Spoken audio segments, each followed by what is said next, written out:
कोई भी बीमारी लेकर डॉक्टर के पास जाइए तो पहले महंगे टेस्ट और फिर महंगी दवाइयाँ बांध दी जाती हैं। दवाइयाँ कितनी काम करेंगी, कितनी काम नहीं करेंगी और कितने दिनों में, महीनों में या कितने समय बाद बीमारी ठीक होगी, ऐसे अगर दो चार सवाल आपने डॉक्टर से कर लिए तो डॉक्टर का नज़रिया आपके लिए बदल जाता है। क्योंकि अक्सर डॉक्टर ये चाहता है कि जो उसने बोल दिया आप बिना कुछ सवाल किए चुपचाप वहां से पैसे देकर आ जाएं।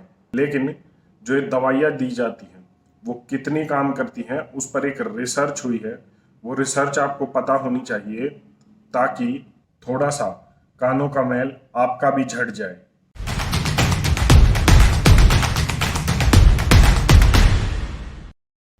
2019 में भारत में 1,40,000 लोगों ने NCRB national crime record bureau के हिसाब से आत्महत्या की। इस 1,40,000 लोगों में 90,000 लोग युवा थे, यंग थे। ये ऑफिशियल डेटा है, आंकड़े हैं। अनऑफिशियल आंकड़े इससे कहीं ज्यादा होंगे। जब भी कोई व्यक्ति सुसाइड, आत्महत्या जैसा कदम उठाता है तो चाहे कोई भी बीमारी हो, कोई भी वजह हो, कोई भी परेशानी हो, उस समय, उस आत्महत्या के समय वो हमेशा डिप्रेशन में होता है। और यही 1,40,000 लोगों ने, जो NCRB का डेटा है उसके अकॉर्डिंग जब आत्महत्या की तो डिप्रेशन एक बहुत बड़ा कारण इसमें सामने आया। भारत की युवा आबादी में 15% युवाओं को डिप्रेशन की बीमारी है। हर 20 में से एक व्यक्ति को भारत में डिप्रेशन है और 7 करोड़ से ज्यादा लोग भारत में डिप्रेशन का शिकार हैं, दिमाग की बीमारी का शिकार हैं। आप समझ सकते हैं समस्या कितनी बड़ी है। जब आप समाधान की, इस बीमारी के इलाज की तरफ जाते हैं तो सबसे पहली दवाई जो आती है वो होती है डिप्रेशन की ठीक करने के लिए एंटी डिप्रेसेंट ड्रग्स। मतलब जो डिप्रेशन को कम करते हैं उन्हें एंटी डिप्रेसेंट ड्रग्स बोला जाता है।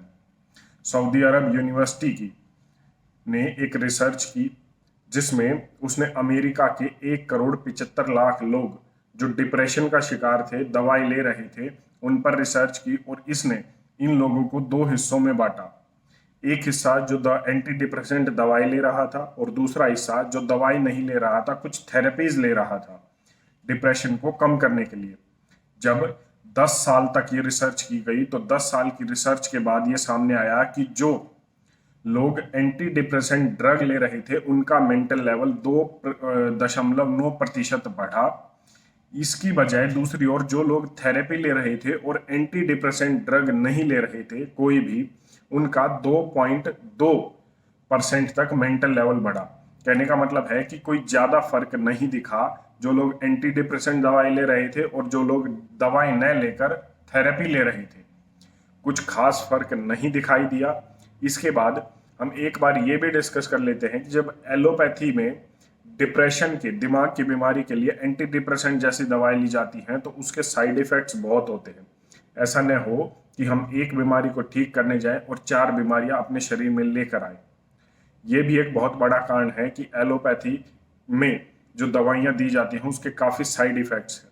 इस बात से मना नहीं किया जा सकता कि जब दिमाग की बीमारी या कोई भी बीमारी की बात आती है तो उसमें योग, आयुर्वेद काम नहीं करता। वो अचूक काम करता है और अच्छा काम करता है क्योंकि उसके साइड इफेक्ट नहीं होते। लेकिन हाँ, इस बात से भी मना नहीं किया जा सकता कि एक धड़ा आज भारत में ऐसा पैदा हो गया है या पैदा कर दिया गया है जिसे अगर योग, आयुर्वेद की बात भी करो जो पूर्ण रूप से साइंटिफिक है, वैज्ञानिक है, तो उनके पेट में दर्द हो जाता है। ये दर्द इसलिए भी है क्योंकि वो एक एजेंडे के तहत काम कर रहे हैं। उनको ये दर्द उठने के लिए पैसे दिए जा रहे हैं। वरना दिमाग की बीमारी के लिए अगर योग, आयुर्वेद, डिप्रेशन के लिए अगर ये किया जाए तो वो काफी कारगर है। इसके साथ साथ अगर गाय का घी भी नाक में डाला जाए तो वो भी दिमाग की बीमारी के लिए, डिप्रेशन के लिए काफी कारगर है। लेकिन समस्या एक और आती है, आप जब तक सीरियस नहीं होते अपनी बीमारी को लेकर, जब तक आप किसी डॉक्टर के पास जाकर 1,000 रुपए की पर्ची कटाकर, 10,000 रुपए के टेस्ट कराकर, 2,000 रुपए की दवाई ना लेकर आए, तब तक आप उसको सीरियसली नहीं लेते। इन सब के बाद 15-20 हजार का खर्चा होने के बाद आप समय पर उसको दवाई जरूर देंगे।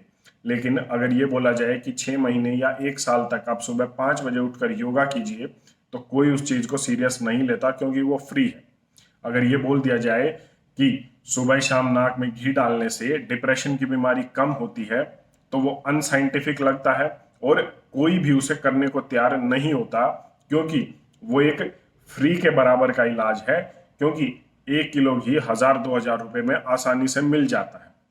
उसके बाद हम ये देखने लगते हैं, पहली बात तो ये कोई करता नहीं है, दूसरी बात उसके बाद ये देखने लगते हैं कि जो योगा करा रहा है वो तो भारत में एक बिजनेसमैन है, जो गाय का घी है उसका रेट क्या है, उस रेट के ऊपर चर्चा करने लग जाते हैं। ये सब होता है।